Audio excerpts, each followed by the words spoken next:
আসসালামু আলাইকুম। আমার চ্যানেলে নতুন আরেকটি রেসিপি দেখার জন্য সবাইকে আমন্ত্রণ জানিয়ে শুরু করছি আজকের রেসিপি।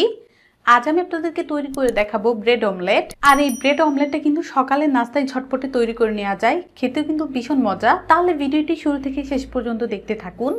ব্রেড অমলেটটা তৈরি করার জন্য আমি এখানে কয়েকটা ব্রেডের স্লাইস নিয়েছি। আমি এখানে এক পিস পাউরুটি স্লাইস নিয়ে নিলাম। তারপর যেটা করতে হবে, একটা ছুরি দিয়ে পাউরুটিটাকে ঠিক এভাবে করে কেটে নিতে হবে। এই যে ঠিক এভাবে করে সবগুলো পাউরুটি স্লাইস কেটে নিব। আরেকটা বাটি নিয়ে নিলাম আর এই বাটির মধ্যে 3টা ডিম ভেঙে নিয়ে নিব। 3টা ডিম আমি ভেঙে নিয়ে নিয়েছি। তারপর এখানে 1/3 কাপ আমি গরুর দুধ দিয়ে দিব। গরুর দুধটা দিয়ে দিলাম। একটা হ্যান্ড উইচ দিয়ে ভালো করে এই গরুর দুধ আর ডিমটাকে ফেটিয়ে নিব।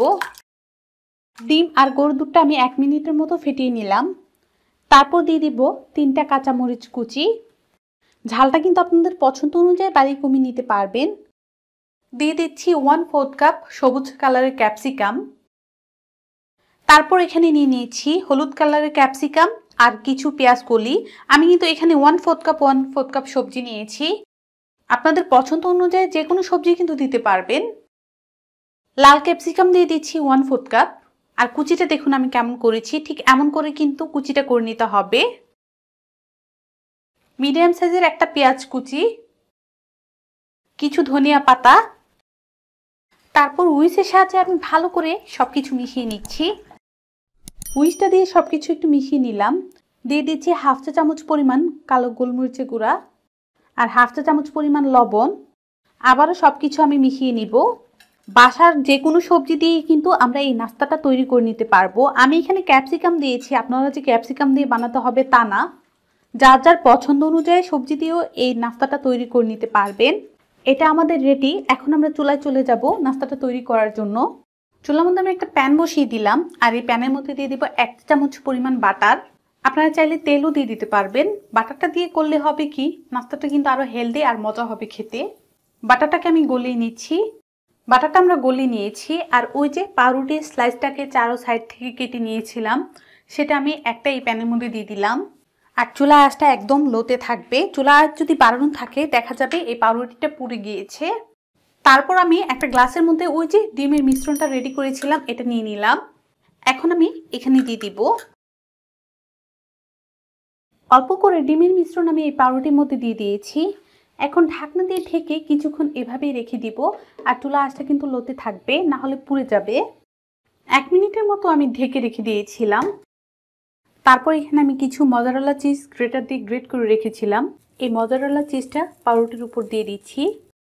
কারো কাছে যদি এই মজারেলা চিজটা না থাকে তাহলে আপনারা না দিলেও হবে, কিন্তু এটা দিয়ে যদি আমরা এই নাস্তাটা তৈরি করি খেতে কিন্তু ভালো লাগে। চিজটা দিয়ে দিলাম।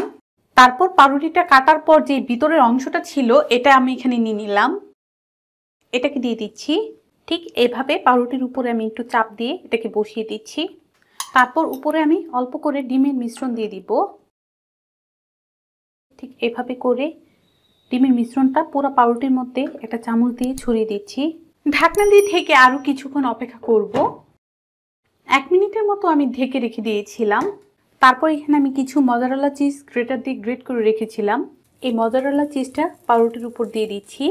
কারো কাছে যদি এই মজারেলা চিজটা না থাকে তাহলে আপনারা না দিলেও হবে, কিন্তু এটা দিয়ে যদি আমরা এই নাস্তাটা তৈরি করি খেতে কিন্তু ভালো লাগে। চিজটা দিয়ে দিলাম। তারপর পাউরুটিটা কাটার পর যে ভিতরের অংশটা ছিল এটা আমি এখানে নিয়ে নিলাম। এটাকে দিয়ে দিচ্ছি। ঠিক এভাবে পাউরুটির উপরে আমি একটু চাপ দিয়ে এটাকে বসিয়ে দিচ্ছি। তারপর উপরে আমি অল্প করে ডিমের মিশ্রণ দিয়ে দিব। এই যে ঠিক এভাবে করে ডিমের মিশ্রণটা পুরো পাউরুটির মধ্যে একটা চামচ দিয়ে ছড়িয়ে দিচ্ছি। ঢাকনা দিয়ে ঢেকে আরো কিছুক্ষণ অপেক্ষা করব। আরো কিছুক্ষণ ঢাকনা দিয়ে ঢেকে রেখে দিয়েছিলাম, উঠিয়ে নিয়েছি ঢাকনাটা। তারপর এটাকে সাবধানে আমাদের উল্টিয়ে দিতে হবে।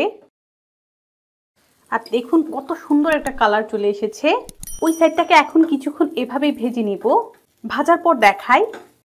2 মিনিটের মতো উল্টিয়ে পাল্টিয়ে আমি ভেজে নিলাম। এটা কিন্তু আমাদের ভাজা হয়ে গিয়েছে। এই যে এখন এটাকে আমি উঠিয়ে নিচ্ছি। দারুণ আর মজার কিন্তু সকালে একটা স্বাস্থ্যসম্মত নাস্তা হয়েছে। বাচ্চাদেরকে এভাবে বানিয়ে দিলে কিন্তু বাচ্চারাও খাবে। তো এভাবে সবগুলো তৈরি করে নিব। সবগুলো ব্রেড অমলেট আমি এভাবেই ভেজে নিলাম। আমি আপনাদের সঙ্গে একটা কেটে দেখাই কতটা সুন্দর হয়েছে আর এই নাস্তাটা খেতে কতটা মজা হবে। আমি আশা করছি আমার এই ব্রেড অমলেটের রেসিপি আপনাদের ভালো লাগবে। ভালো লাগলে অবশ্যই একটা লাইক দিবেন, চ্যানেলটাকে সাবস্ক্রাইব করবেন, পাশে থাকা বেল আইকনটিতে ক্লিক করবেন নতুন আর মজার রেসিপি পাওয়ার জন্য। সবাই ভালো থাকবেন, সুস্থ থাকবেন। আবারও কোনো নতুন রেসিপি নিয়ে হাজির হয়ে যাব। আল্লাহ হাফেজ।